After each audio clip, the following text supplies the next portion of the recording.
In the previous class, we actually discussed about three things. One is percentile, another is central limit theorem, and another is sampling distribution. And I told you that central limit theorem and sampling distribution, the two items have been discussed, keeping in mind that the items are, although not similar to one another, but once a problem is given to you, it is your or it is our duty to identify the problem, the nature of the problem, or in other words, we can say we have to identify to which particular system the problem belongs, or in other words, we can say to which particular problem there will be applicability of either central limit theorem or sampling distribution. So the identification of the problem in a specific category is very important. So I'm going to discuss one after another subsequently two problems today, one of which belongs to the category of sampling distribution, another one which is going to be discussed under the light of central limit theorem, and moreover I'm going to tell you how to identify the problem or the nature of the problem and to judge which particular formula will be applicable there. After that, I'm going to discuss the left out portion of one of the left out portions of module 1, which is called Chebychev's inequality. So these are my today's topic of discussion. So let us start with the problem. And I can see only 6 students present. This attendance is so poor. So please you tell your students, tell your friends to join, because if this is the attendance, I'm not going to upload the note, or I'm not going to upload the YouTube videos anywhere.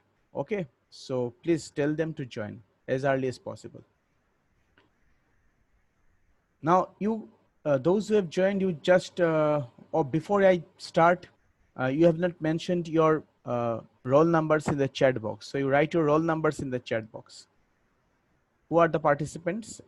Suman Anand, Ritesh Thakur, Avirup Aditi, and Indradeep. You all write your roll numbers in the chat box. Okay, all of you write your, yeah. Just a minute. Let me save the chat. Okay, so my first problem is about an astronomer. The astronomer, what is he doing? Astronomer is interested in measuring in units of light years the distance from her observatory to a distant star. However, the astronomer knows that due to differing atmospheric conditions and normal errors, each time a measurement is made, it will yield not the exact distance, but an estimate of it. As a result, she is planning on making a series of 10 measurements and using the average of these measurements as her estimated value for the actual distance. If the values of the measurements constitute a sample from a population having mean d, denoting the actual distance, and a standard deviation of 3 light years, then we are to approximate the probability that the astronomer's estimated value of the distance will be within 0.5 light years of the actual distance. Now I am moving very slowly. It's because I want all of you to note down this question or the relevant portion of the question, so that when I scroll down, you get to know what I'm talking about. Okay. Now, first of all, the first thing which I must discuss is about normal errors. What do you mean by normal errors? Now you see, when astronomers studies universe, several unwanted signals creep in. Okay, so those unwanted signals, they contribute to the errors in measurement. And you probably have heard about the famous mathematician Tycho Brahe, who was the father figure of astronomy and who actually studied the probability distribution of these errors which crept in the study of the universe. Now, when he studied the errors, how, first of all, we have to understand how does the error creep in. See, because of these unwanted factors, the actual distance of a distant planet or distant star or a distant asteroid from our planet cannot be measured, cannot be obtained. What we get is the estimated distance. How do we calculate the estimated distance? We actually take several measurements with respect to which has been obtained with respect to our telescope, and those the distances mean are calculated. Okay, and what we do, we take the difference of these values from the actual distance. Suppose the actual distance is not known, but this actual distance is kind of approximated. Okay, you can ask me this relevant question over here, sir. If actual distance is not known, how can I take the difference of the mean distances with the actual distance? Now at this point in today's class, probably that thing will not be understood by you, but I must say that this actual distance can be approximated, and this the way of approximating something about the population, okay, is or will be studied in hypothesis testing. So when we will study hypothesis testing in of our module 5, then that thing will be clear to you. Believe me, that thing will be clear to you. Now I will say that, yeah, you are right, that actual distance is not obtained. So what we do, we approximate the distance.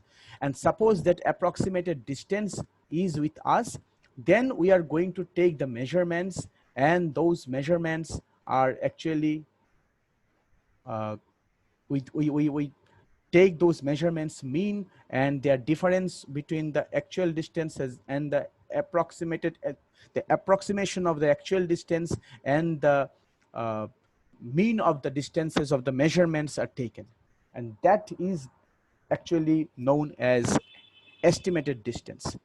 Now the errors, these estimations are due to some errors. So if the error quantity means the difference, if we plot, when Tycho Brahe plotted these errors in the coordinate axis in two-dimensional plane, he got a bell-shaped curve. And from that, he concluded that errors which creep in during the astronomical survey are also in normal in nature. So therefore it is written here normal errors. Okay, so each time a measurement is made, it will yield not the exact distance but an estimate of it. As a result, the astronomer has planned to take a series of 10 measurements. So 10 is her sample size. Okay, size of the sample is 10. And using the average of these measurements, so she is going to take the average of these distances which she is getting for each of these measurements, she's going to estimate the actual value. Okay, now her approximated actual distance is being denoted by small d. Okay, so it's abstract, we do not know the actual distance. So it is actually, this is also a kind of mean distance, but the difference is that when she is getting 10 measurements, okay, one after another, and she is taking the mean of these 10 measurements, that mean is called the sample mean. But when she is approximating the distance and she is terming at actual distance d, then that mean, that is also a mean distance, because it is her approximation, and that approximation is population approximation, that is population mean.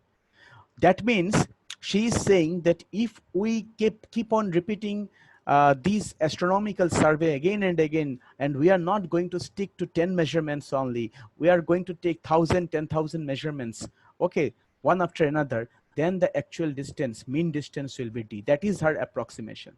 Okay, you have to a little bit of probably you are a little bit of confused, but you just hold on, everything will clear when in due time.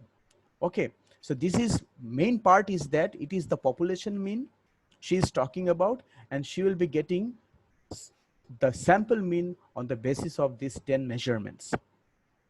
And similarly, she is also having some population, some idea about, some approximation about population standard deviation, and it is 3 light years. So that means she is saying that if the mean distance is d, the stars or whatever she is measuring, that is not actually, she is measuring a distant star. Those actually these points, these measures, different measures are scattered around this average distance population mean with a with an amount of 3 light years. Okay, that is the standard deviation. Sorry. What we are supposed to find is to approximate the probability that the astronomer's estimated value of the distance will be within 0.5 light years of the actual distance. Our main objective is to get an idea about the problem and to judge whether sampling distributions will be applicable to solve the problem or central limit theorem. So today my topic is to identify this problem. Does it belong to sampling distribution or does it belong to central limit theorem? So let us study. And you see, while studying, I have found out that since the astronomer is actually interested in sample mean distance of the distant star from her observatory, so actually she is trying to get some sort of distribution of this sample mean. And we know from our earlier classes topic that distribution of sample mean is called sampling distribution. And therefore this problem is not a problem of central limit theorem. This is a problem of sampling distribution. Okay, we are going to apply the result of sampling distribution over here. We are going to approximate the astronomer's probability that the astronomer's estimated value of the distance will be within 0.5 light years of the actual distance. So we are going to write it mathematically. Okay, mathematically we are supposed to find our probability of interest is this. This is my estimation of the distance. This is her mean distance. This is her actual approximation about the distance of distant star from her observatory, and their difference is my estimation, my estimated distance. And that we are going to find what is the probability that her estimation is going to lie within minus 0.5 and plus 0.5. And since once this identification is done, 85% solution of the problem is done. Here capital X bar is the sample mean, and she went for 10 measurements. So mean, the sample size is 10.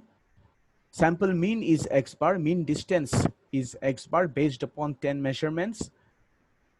Now you see, in my last class I told you that if capital X bar is the sample mean, then expectation of X bar will be same as the population mean in case of sampling distribution. So here expectation of X bar is small d, because small d is your approximation to the population mean. Variance of the sample mean will be population standard deviation by under the square root sign sample size, sigma by root n.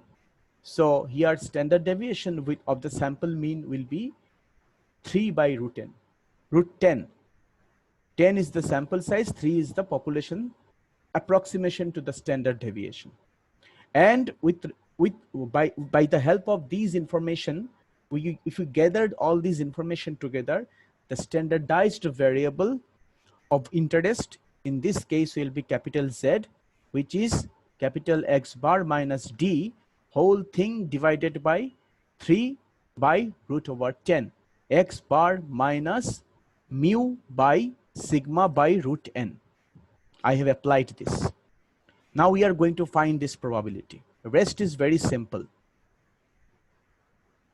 So we are going to divide the entire, all the sides of the inequality by the positive quantity 3 by root over 10.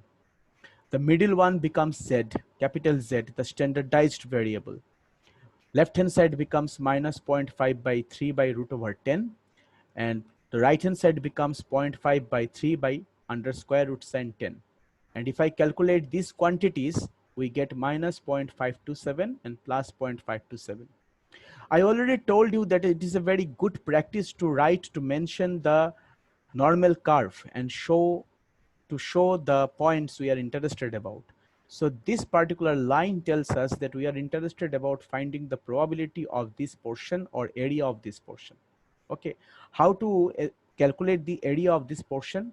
You see, this area can be calculated if I subtract the total, sum total of this and this area from total area. Total area is 1, so I have written here 1 minus probability that z less than minus 0.527 means this part, plus probability of z greater than 0.527 means that part. And you see, since the curve is normal, so the area of this portion and area of that portion is same. So probability of z less than minus 0.527 is same as probability of z greater than 0.527. So we get twice probability of z greater than 0.527. Okay, you could have written twice probability of z less than minus 0.527. Yeah, but I told you that since my standard normal table always takes in the positive quantities, it has been calculated the positive quantities, it has taken into consideration the positive quantities on the right hand side. So instead of writing twice probability z less than minus 0.527, we have written twice probability z greater than 0.527. And since probability of A complement is 1 minus probability of A, so probability of Z greater than 0.527 has been written as 1 minus probability of Z less than 0.527. So we get this. Now if I remove the brackets, what we get? We get 1 minus plus twice probability of Z less than 0.527 minus 2. And 1 minus 2 is minus 1, so we are getting minus 1 here. I hope you are understanding. Twice probability of z less than 0.527. Now what is this value? Take the standard normal table and you fix the point 0.5 on the left hand side, leftmost row, and fix 0.03 here, because correct up to 2 decimal places, 0.527 can be approximated to 0.53. So 0.5 plus 0.03 gives you 0.53, and the calculated probability is 0.7019. Or if you integrate the standardized PDF from this limit to that limit, you can get the probability. Okay. Or if you, that can be done, as I told you, by numerical analysis methods. So we substituted this probability over here, and after the calculation we have get 0.4038 as the probability, required probability of our example. Okay, so what does this mean? What does this probability 0.4038 means? It means that with 10 measurements, there is a 40.3% chance that the estimated distance will be within plus or minus 0.5 light years of the actual distance. So we have identified the problem as the problem of sampling distribution, and we have applied the problems, the sampling distributions formula over here. We have transformed the variable into standardized variable, and we calculated the probability. Our next example is something different. It is not an example of sampling distribution, and why not? That will be explained by me right now. Let us read out the problem first. The problem says that an insurance company has 10,000 or 10 to the power 4 automobile policy holders. If the expected yearly claim per policy holder is $260 with standard deviation of $800, approximate the probability that the total yearly claim exceeds $2.8 million. Now you see the information, we have understood the information, but we are here not to understand the individual, the meaning of this mean policy claim or standard deviation. We are here to understand why this problem belongs to the problem of central limit theorem. I'm saying that this problem cannot be done by the previous method. For this problem, we are to apply central limit theorem. But why? Why is it so? If you read the question carefully, you will find that in this particular problem, the random variable is the yearly claim. The random variable is yearly claim. And if we, since we have 10 to the power 4 policy holders, okay, so for individual policy holders, we can define random variable xi's, okay, and each xi is a random variable having mean $260 and standard deviation $800. Okay, now your central limit theorem, try to recall the theorem. It said that if we have independent number of random variables, n random variables, each having mean mu and standard deviation sigma, then sum total of the random variable will be having mean number of percents into mu, n mu, and the standard deviation of the sum will be sigma individual standard deviation multiplied by under square root sign the number of percent, n, sample size, sigma root n. So I'm going to apply, since here I'm interested about the distribution of the total yearly claim, and therefore since this word total is present, so this is not a problem of sampling distribution, it is a problem of central limit theorem.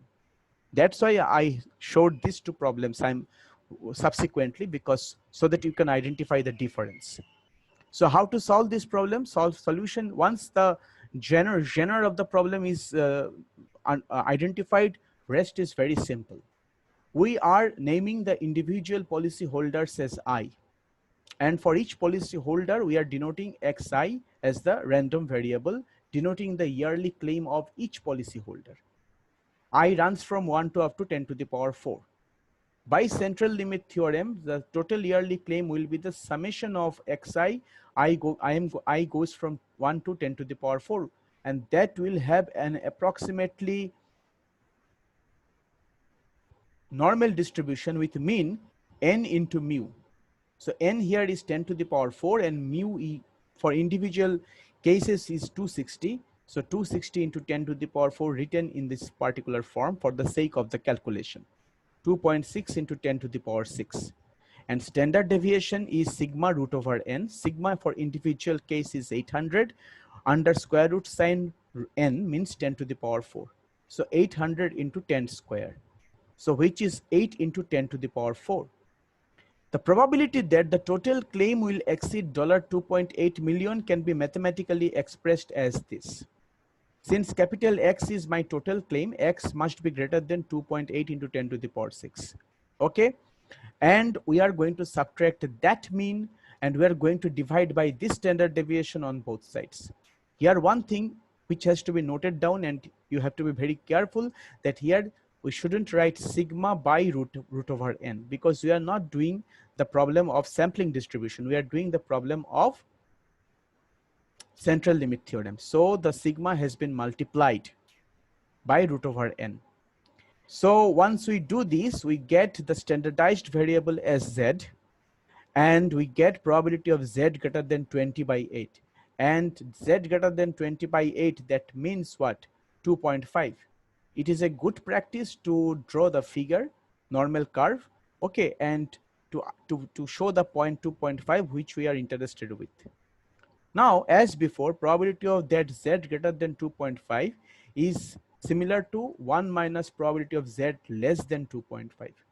And that is identified from the standard normal table. So fix the point 2.5 on the left hand side, and since we are interested about 2.5 itself, so 2.5 plus 0.00 gives you 2.5, and the probability is 0.9938 as obtained from the standard normal table. And we are substituting this over here, and ultimately we are getting the probability is 0.0062 that the total yearly claim will exceed 2.8 into 10 to the power 6 million. Now, engineers are in a position that he has to, some of you maybe might be doing their MBAs after graduating, after getting your engineering degree. So for them, this problem will be very much applicable. And some will go for some higher studies in MTech or some other higher engineering courses. So the previous problem will be applicable to them. So statistics is, these two problems tell us that statistics is required everywhere. Now we are in a, I am going to show you something new, and this particular part has been left out in module 1 for some reason, and the reason was the continuity of the variable was not studied.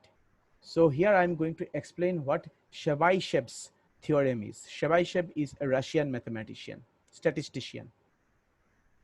What does the theorem say? Theorem says that if capital X is a random variable with mean mu and variance sigma square, then for a positive number small k, we have these two inequalities.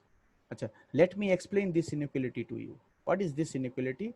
This inequality is, you see, look at this section. What is written? It is written modulus of x minus mu less than k times sigma.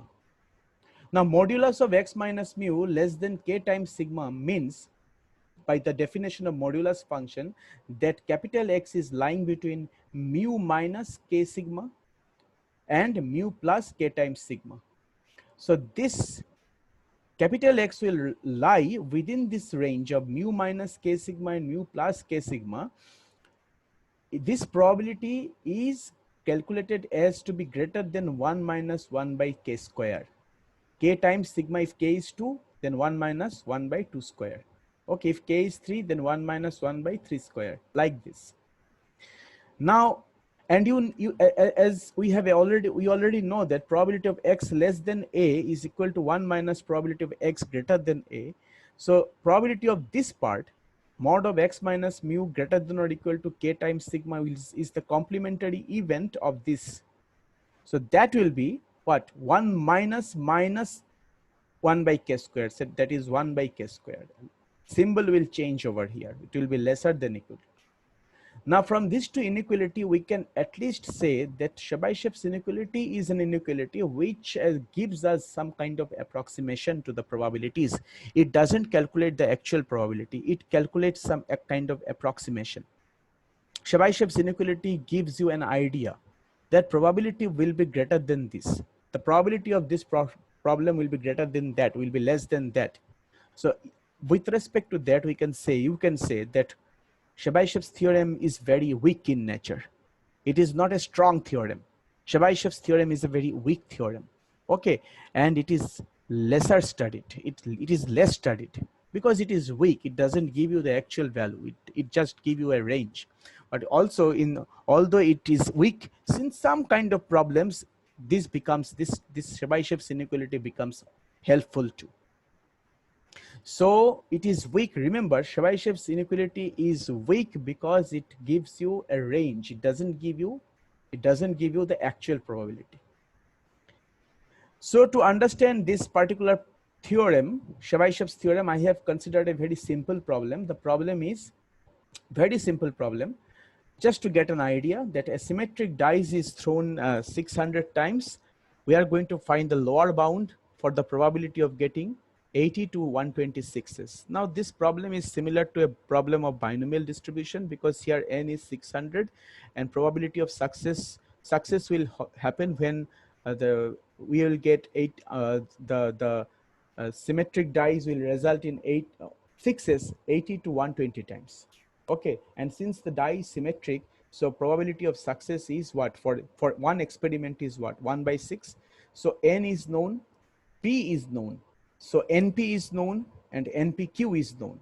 And therefore, if we denote the random variable as the total number of successes and we denote it by capital S, then expectation of S by binomial probabilities expectation theorem will be np 600 into 1 by 6, which is 100. Vs will be npq 600 into 1 by 6 into 1 minus 1 by 6, that is 5 by 6, that is 500 by 6. And by Chebychev's inequality, we can write that probability, you see, in place of x, I have written s, in place of mu, I have written es. So mod of s minus es less than k times standard deviation of this random variable.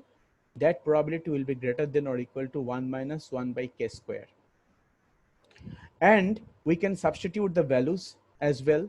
So we, yeah, in place of expectation of S, I'm putting 100, and in place of standard deviation of S, I'm putting root over 500 by 6. Now we can express this in this form: 100 minus k times root over 500 by 6 is less than 100 plus k times root over 500 by 6. This probability must be greater than 1 minus 1 by k square. I'm naming it as 1. And similarly, by the given condition, the total number of successes must lie between 80 and 120. So according to the given question, this probability should also be greater than 1 by 1 minus k square. If these two must happen simultaneously, from 1 and 2, we can correlate the left hand side with left hand side and right hand side with right hand side. Any one of these can happen. So I am correlating the left hand side with right hand side. You can check with the right hand side with right hand side. And for both the cases, you are going to get the value of k to be 20 by root over 500 by 6. So k has been found out, calculated.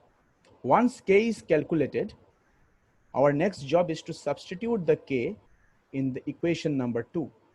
And we are going to get the probability of the total successes lying between 80 and 120 should be greater than 1 minus 1 by k square, which is coming out as 19 by 24.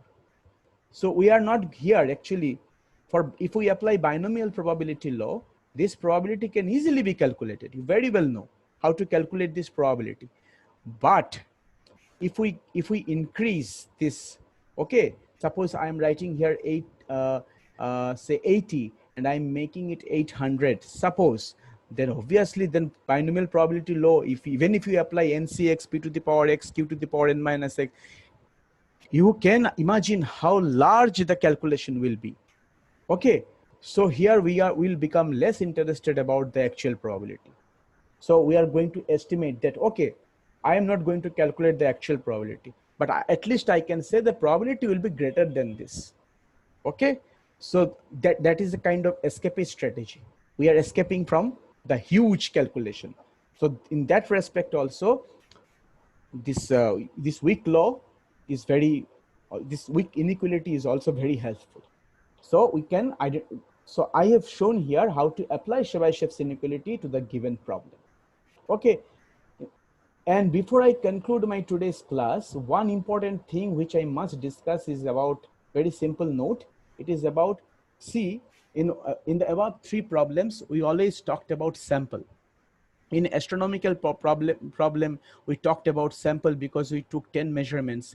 In the insurance problem, we talked about sample having the size of 10 to the power 4. And in the problem of symmetric dies, we talked about a sample a size of 600. Okay, now can you say this, the first problem the sample size was 10, and the second problem the sample size was 10 to the power 4, and in this problem, the above problem, the sample size was 600. Which one is large, and how large must we select our sample to be? The answer lies in the central limit theorem. So the question is, how large a sample is needed for our sample survey to approximate about the population? And you just keep this in mind, and it is going to stick to us for our rest of our topics of the syllabus. The central limit theorem leaves open the question of how large the sample size needs to be for the normal approximation to be valid. Indeed, the answer depends on the population distribution of the sample data. For instance, if the underlying population distribution is normal, then the sample mean will also be normal. In the first problem, the population error of the distribution was normal. Sample mean was also normal. So we could apply the sampling distributions formula. Population, how to identify that a given population is normal, because we know that population study is not possible. Will be explained in module 5. Okay, no matter what the sample size is, a general rule of thumb, now that is very important. Keep this in mind. A general rule of thumb is that one can be confident of the normal approximation whenever the sample size is at least 30. At least 30. Practically speaking, no matter how non-normal the underlying population distribution is sample mean of a sample size of at least 30 will be approximately normal. If you can recall, in my last class, I told you that in every case, one of the uh, outcomes of central limit theorem was that in almost every cases, in almost every distribution, if you keep on increasing the sample size, your your distribution is going to be behave like normal distribution. It's a very amazing result. It's a it directly comes out of central limit theorem. So they are saying, this particular note is saying that whenever you will be doing your sample survey from a population with respect to some population survey, you always try to keep your sample size to be 30. Neither 10 to the power 4 or not 600 is large, or both of them are large. Okay, you cannot say 600 is a small sample compared to 10 to the power 4, or 10 is a small sample compared to 10 to the power 4. The limit, the benchmark is 30. So if your sample size is lesser than that, if your sample size is lesser than 30, then your sample will be considered to be a small sample. Your module 5, module 6. And if your sample size is greater than 30, your sample will be considered as large sample. Your syllabus, module 5 of your syllabus. So this idea of sample size is always very important for statistical survey. So from henceforth, whenever you will be discussing about samples, whenever you will be choosing your sample, whenever you will be going to picnic, whenever you will be going to doing something together, then you always unity is strength. And what is this unity measurement? What is this size of the, what should be the size of the unity? When can you say that my unity is large? When my group contains 30 members, then we are strong enough. Okay, 30 or more than that.